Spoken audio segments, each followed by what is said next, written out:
ईश्वर की प्यारी संतानों के रूप में मेरे निज आत्मा उस आंतरिक प्रकाश की खोज करो जो सदा शांत है और सभी दुखों से शांति पूर्वक इस बात के लिए समीक्षा पुनः करने की जरूरत है कि अनावश्यक रूप से जो इतना सारा ये जहर इकट्ठा करके लेके घूम रहे हैं, इसकी मेरे जीवन में सार्थकता भी क्या है?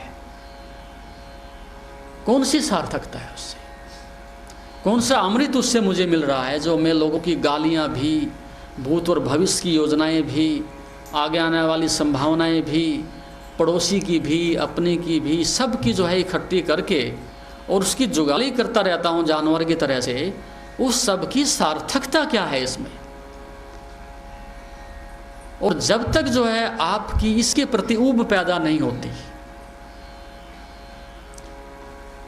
इस इतने बड़े दुख के साथ आप जी रहे हैं छाती को लगा करके, उसके साथ भी आपका एक सम्मोहन पैदा हो गया है, जब तक उसके प्रति ऊब पैदा नहीं होती कि ये बेमतलब ही हम ढोए जा रहे हैं, उतने से पहले जीवन में कोई क्रांति आने की संभावना नहीं है। तो साधक पहले तल पर क्या करता है कि शरीर से आरंभ करता है, एक प्राकृतिक नींद खोजता है, उतनी नींद जो जरूरत है। एक प्राकृतिक भूख खोजता है, कितनी भूख जरूरत है। एक प्राकृतिक रूप से उतने वस्त्र ग्रहण करता है जिसकी जरूरत है। एक प्राकृतिक रूप से इतना आवास रखता है जिसकी मुझे आवश्यकता है। तो पहला उसके मन में जो भाव पैदा होता है, अनावश्यक रूप से संचित की गई शरीर और शरीर से संबंधित जो भी सामग्रियां हैं, ईमानदारी से उसको सीमित कर दिया जाए। पहला कदम वो संभव है, उसमें कोई ज़्यादा आनाकानी नहीं है। आप यदि पड़ोसी के लिए नहीं जीते, दिखावे के लिए नहीं जीते, लोग क्या कहेंगे इस भाव में आप अहंकार में नहीं जीते, तो ये काम आसानी से हो सकता है। अपने लिए जी रहे हैं, अनावश्यक रूप से अपने जीवन को सजा देने की कोई ज़रूरत नहीं, तो उससे कई लाभ ये हो जाएंगे। अनावश्यक रूप से आपके भोजन को पचाने के लिए बहुत शक्ति चाहिए। यदि 5-10 किलो भोजन पहले पेट में पड़ा हुआ है और रात्रि को उसमें आप 2 किलो और डाल देते हैं, तो इसका अर्थ है कि रात्रि आपकी बहुत दुख से बीतेगी, बहुत बेचैनी से बीतेगी, क्योंकि पूरी मस्तिष्क की जितनी ऊर्जा है वो सारी की सारी पेट में उतर जाएगी, क्योंकि उसको भोजन को पचाना है। बार बार आपका मन वहाँ जाएगा, आपका मस्तिष्क वहाँ जाएगा, और आपको उस भोजन को पचाने के लिए रात भर एक मल्लयुद्ध करना पड़ेगा स्वयं के साथ, तो नींद नहीं आ सकती। इसी प्रकार से सारी चीज़ें धीरे धीरे विकृत होती चली जाती हैं। तो पहले आप प्रकृति के निकट आइएगा और फिर शांतिपूर्वक बैठ करके अपने मन का अवलोकन भी करिएगा, वो दूसरा तल है। उसमें से कोई भी अपना एक दोष, जिसकी मैंने सुबह चर्चा की थी, उस इतनी बड़ी भीड़ में से कोई एक दोष अपना ढूंढ करके निकालिएगा, चाहे वो लोभ की वृत्ति है, चाहे अहंकार की है, चाहे क्रोध की है, चाहे वासना की है। एक वृत्ति कोई भी प्रबल है जो आपको इतना नाच नचाती है और आपकी सब ताने बाने को तहस नहस कर देती है, उसको खोज निकालिएगा। और फिर उसके जो स्रोत हैं, जहाँ से भी वो चीज़ पैदा हो रही हैं, चाहे वो मेरे से हो रही हैं, पड़ोसी से हो रही हैं, दुश्मन से हो रही हैं, मित्र से हो रही हैं, उस स्रोत को आप निगाह रखिएगा, धीरे धीरे बंद करते जाइएगा। 1 महीने में बहुत बड़ा स्रोत आप बंद कर सकते हो। पहली बार आपको पता चलेगा कि उस एक स्रोत के पकड़ लेने के कारण, उसके गिर जाने के कारण जो बाकी भीड़ है, धीरे धीरे धीरे धीरे वो भी वहाँ से भागने लगती है। जब उनका एक सरदार मारा जाता है तो फिर बाकी लोग भी अपने आप ही भाग जाते हैं। तो वहाँ से साधक ईमानदार से फिर आरंभ करेगा कि इतनी बड़ी जो है ये भीड़ जिसको मैं ढो रहा हूँ, उसकी कोई आवश्यकता नहीं है। तो एक संतुलन पैदा होता है, एक संयम पैदा होता है, उसकी अत्यंत आवश्यकता है। तो ये कुछ चीज़ें हैं कि जो साधना की दृष्टि से आप लोगों के लिए अत्यंत आवश्यक हैं। जब तक वहाँ से आपकी पीठ नहीं फिरती, उतने से पहले कोई बहुत बड़ी क्रांति आप चाहें जीवन में आ जाए, कोई रूपांतरण हो जाए, तो उससे कोई लाभ होने वाला नहीं है। ये आप करें। क्योंकि जो गृहस्थ आश्रम में रह रहे हैं उनकी बहुत सारी समस्याएं हैं, इतना आसान तो नहीं है, लेकिन फिर भी आप साधना की दृष्टि से अपने लिए बहुत कुछ वहाँ ऐसा एक वातावरण निर्मित कर सकते हैं कि इतने द्वंद्व और दुख से मुक्त होने के लिए बहुत कुछ आप उसमें से एक सामंजस्य, एक तालमेल बैठा सकते हो। उसकी आप प्रयास करें। तो ये एक चुनौती है आप सबके लिए, यदि आप इसको स्वीकार करते हो और उस परम सत्य को पाने के लिए, उसको जानने के लिए आपके मन में इस प्रकार की तड़फ है, तो निश्चित रूप से आप आज नहीं तो कल एक अच्छे साधक बन सकते हो। किसी कवि ने कहा कि तेरी उम्मीद छूट नहीं सकती, तेरी उम्मीद छूट नहीं सकती, तेरे दर के सिवाय दर ही नहीं है। तेरी उम्मीद छूट नहीं सकती, तेरे दर के सिवाय दर ही नहीं है। और क्या देखने को बाकी है, आपको दिल लगा के देख लिया। जब तक अपने अंदर स्वयं से प्रेम करके वो चीज़ आपको एक झलक नहीं मिलती, उतने से पहले तो संसार का आकर्षण, उसकी पीड़ा, उसके द्वंद्व और दुख आपके जीवन में चारों तरफ रहेंगे ही रहेंगे। किसी तरह से सादे एक बार को जो है एक झलक प्राप्त कर ले, और एक बार झलक मिल जाने के बाद फिर उस मिठास का, उस झलक का संसार की तुलना से कोई भी उसकी हम तुलना नहीं कर सकते। अमृत को थोड़ा चख लेने के बाद जहर क्यों खाएगा व्यक्ति? तो दो तरह के आपके विकल्प होने चाहिए। या तो संसार में आप एक अच्छी तरह से, जैसे भी मूर्ता है, पागलपन है, उसमें सब कुछ गंवा ही दिया है, उसमें से कुछ मिलता हो तो वो आप स्वीकार कर लीजिए कुछ मिलता है, या फिर निर्णय करना पड़ेगा कुछ नहीं मिलता सिवाय धूल खाने के, तो फिर वापसी करिएगा। और यदि आप शक्ति के साथ वापसी करते हो, एक समझ के साथ वापसी करते हो, एक दमन से नहीं, एक रूपांतरण के साथ वापसी करते हो, तो निश्चित रूप से पहले दिन ही आपको बहुत सारी शक्ति आपके पास होगी। प्रकृति समाप्त नहीं हुई, परमात्मा चला नहीं गया, लेकिन केवल आपका पात्र छोटा हो गया है। सागर तो उतना ही है जितना पहले हुआ करता था, लेकिन आपके पास लेने के लिए हो चम्मच ही, तो उस चम्मच से आप कितनी अपेक्षा कर सकते हो कि प्यास मिट जाएगी। तो शक्तियाँ तो उतनी ही हैं जितनी आदि काल में थी, सत उतना ही है, वो कम नहीं हो गया है। यदि कोई चीज़ कम हुई है तो केवल आपका पात्र छोटा हो गया है, और पात्र भी उतना ही बड़ा है, लेकिन उसमें छोटा होने का सेंस, जिंदा अर्थ ये है कि उसमें कूड़ा कचरा भर गया है, इसकी वजह से छोटा पड़ गया। तो साधक ने अपनी संपूर्ण शक्तियों के साथ, वैराग्य के साथ, विधि के साथ, साधना के साथ ये प्रयास करना है कि अब इस कूड़े कचरे को जलाने के लिए एक ही माध्यम रह जाता है, जिसको हम श्रद्धा कहते हैं। श्रद्धा किसी एक के प्रति हो सकती है, या तो संसार के प्रति आपकी ऐसी श्रद्धा है कि आप संसार में लीन हो गए हो, डूब गए हो बस, जैसे शराबी की होती है। शराब उसकी श्रद्धा है, उसे आप रोक नहीं सकते। चोर चोरी करता है, चोरी उसकी श्रद्धा है, भले गलत दिशा में हो, फांसी लग जाए भले ही लग जाए, लेकिन उसकी श्रद्धा है चोरी में, वो रोक नहीं सकता।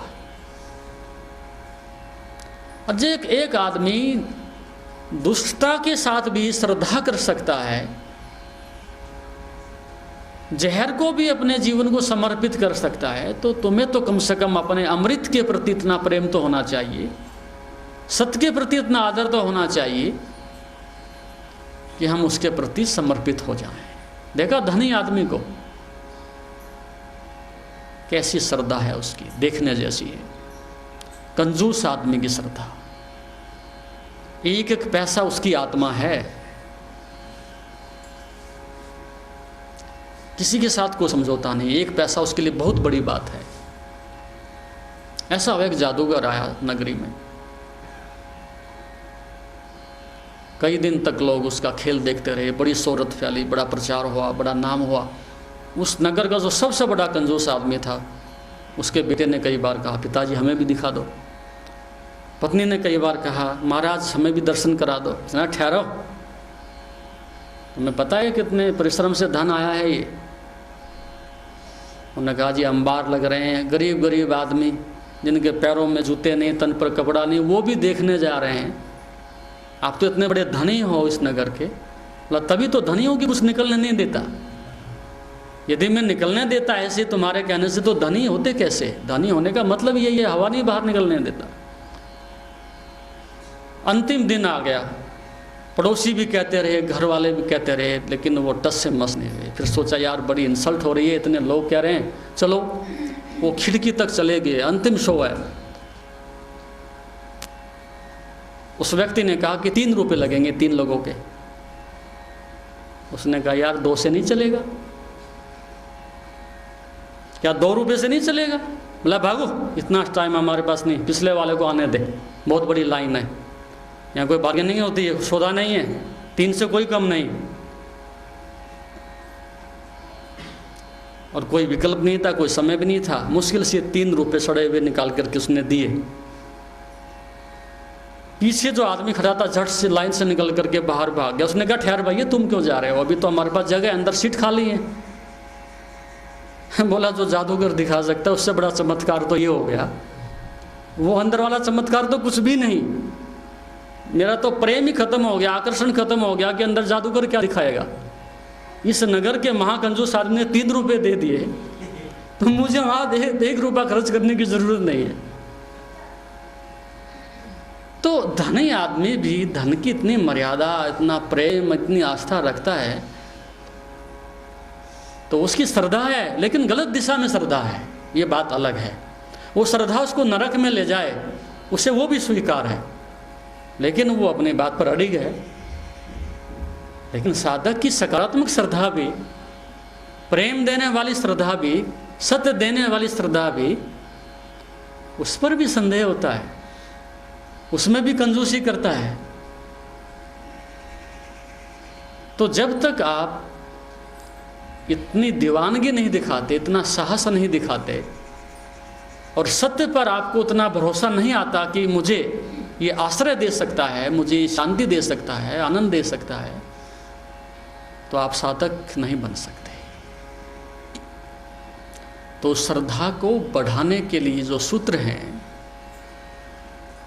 वो तभी आपके जीवन में प्रविष्ट हो सकते हैं जब अनावश्यक रूप से बनाई हुई समाज और संसार के प्रति जो झूठी आपकी आस्था है वो वहाँ से टूटने लगे। बाहर के जो बेसहारे को जो सहारा समझ रखा है, बैसाखियों को जो तुमने पैर समझ रखा है,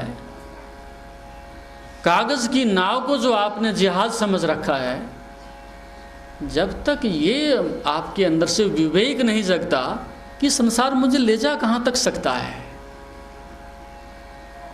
ये नाव उस किनारे तक ले जा कैसे सकती है। हम मानते हैं धन बड़ी शक्ति है, लेकिन मौत को तो नहीं रोक सकती।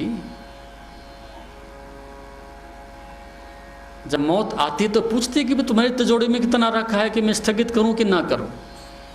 वो आती है तो अपने ढंग से आती है।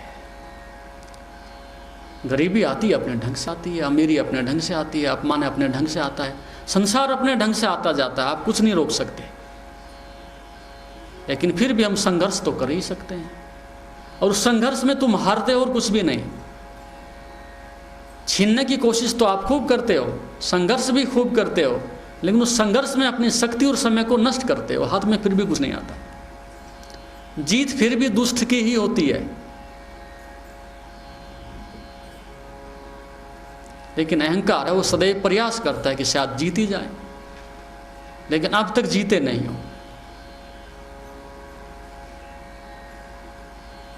तो जीतने का जो ढंग है वो यही है कि समाज से पीठ फिर जाए तो स्वयं को जीत सकते हो। दूसरों को तो आज तक वो जीत ही नहीं सका। जिन लोगों को मन में भ्रांति है कि मैंने किसी को जीत लिया है, पति और पत्नी में इतना बड़ा जो संघर्ष है वो यही तो है पत्नी ये कोशिश करती है कि मैं पति को जीत लेती हूं, पति कोशिश करता है कि मैं पत्नी को जीत लेता हूं। बाप और बेटे की जो विवाद है, लंबे समय से अनादिकाल से जो झगड़ा है, सब कलेश बाप और बेटे से पैदा होते हैं, वहां भी जीतने की बात है। सब्सक्राइब करें हमारे YouTube चैनल योग तीर्थ को और बेल आइकॉन भी दबाएं ताकि आगे आने वाली वीडियोस का नोटिफिकेशन आपको मिलते रहे। तो यहां जितने भी संघर्ष हैं वो जीतने के संघर्ष हैं, और दूसरे से आप कभी भी नहीं जीत सकते। दूसरे का मतलब को 2 नहीं 3 नहीं, या तो एक बहुत बड़ी लाइन है, किस किस को हराओगे। तो ज्यादा से ज्यादा आदमी, समझदार आदमी ये कर सकता है कि स्वयं को जीता जा सकता है, और जिसने स्वयं को जीत लिया है उसको फिर दूसरों को हराने की कोई जरूरत नहीं। उन्हें दिखाई पड़ता है कि वो पहले ही हारे हुए लोग हैं। ऐसा नहीं कि वो हरा देगा, स्वयं को जीत लेने के बाद एक ही बोध होता है पहली बार कि वो पहले ही हारे हुए लोग हैं, उनको हराने की जरूरत क्या है। जो आदमी झूठ पर अपने महल बना रहा है, जो व्यक्ति मौत को अपने गले से लगा के बैठा है, उस आदमी से जीतने की जरूरत क्या पड़ी। वो पहले किसी का शिकार हो चुका है, तो उनको हराने के लिए वो क्यों जाएगा। तो साधक जब स्वयं को जीत लेता है तो ये संसार अपने आप उसको परास्त हुआ दिखाई पड़ता है। तो इस प्रकार की साधना से, इस प्रकार के विवेक से, इस प्रकार के साधन से आप स्वयं को जीत सकते हो, आगे बढ़ सकते हो, और कोई मार्ग नहीं है।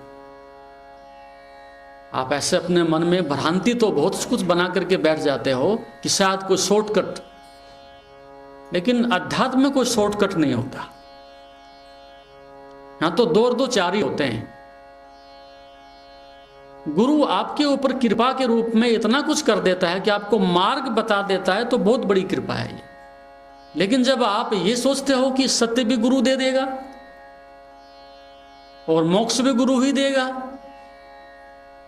तो फिर आप एक अनावश्यक मांग करते हो। फिर तुम्हारी जरूरत क्या है तुम्हारी, फिर तुम्हारी कोई अस्तित्व को आवश्यकता नहीं थी, तुम पैदा क्यों हुए हो। यदि सब काम दूसरा कर सकता है, वो दे सकता है, तो फिर श्वास लेने के लिए भी तुम्हें क्या कोशिश करनी, भोजन की तुम्हें क्या कोशिश करनी है, वो भी गुरु कर लिया करे, तुम्हारे पेट में चला जाया करेगा।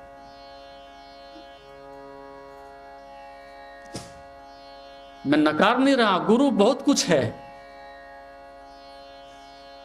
गुरु की बहुत बड़ी कृपा है, लेकिन उसका अर्थ यह नहीं कि तुम सो जाओ, उसका अर्थ यह नहीं कि तुम आलसी बनकर के पड़े रहो। तुम्हारा पुरुषार्थ, अथक पुरुषार्थ, और उसके साथ जुड़ी हुई गुरु की कृपा, तब सत्य का अवतरण होता है। और आप पहले कदम पर कहो कि जो भाग्य में होगा जी हो जाएगा, जो गुरु जी कर देंगे जी मिल जाएगा। इस बात के कारण से बहुत बड़ा पाखंड फैला है, और बहुत लोगों ने एक अच्छे अवसर को अपने हाथ में से गंवाया है। गुरु पूरा था, भरपूर था, मालामाल था, लेकिन शिष्य वंचित इसी बात से रहे कि जिस दिन चाहेंगे दे देंगे, और यदि मैं चाहूं भी तो क्या आप चाहोगे। यह भी बहुत बड़ी समस्या है। मैं चाहूं आपके अंदर घुस जाऊं तो आप मुझे भी नहीं घुसने दोगे, क्योंकि कौन अंधकार चाहता है कि प्रकाश घुस जाए, नहीं चाहेगा। अभी भी आपका मेरे से 5% प्रेम हो सकता है, लेकिन 95% प्रेम तो उसी से है जिससे तुम बने हो। और जब तक तुम्हारा प्रेम और तुम्हारी जड़ें वहां से जुड़ी हुई हैं, वो सत्य से नहीं जुड़ सकती।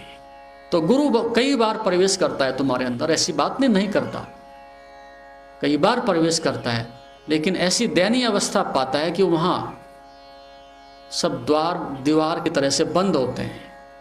थोड़ा बहुत कुछ झीना पर्दा कभी कभी होता है, उसी में झलक मिलती है तुम्हें।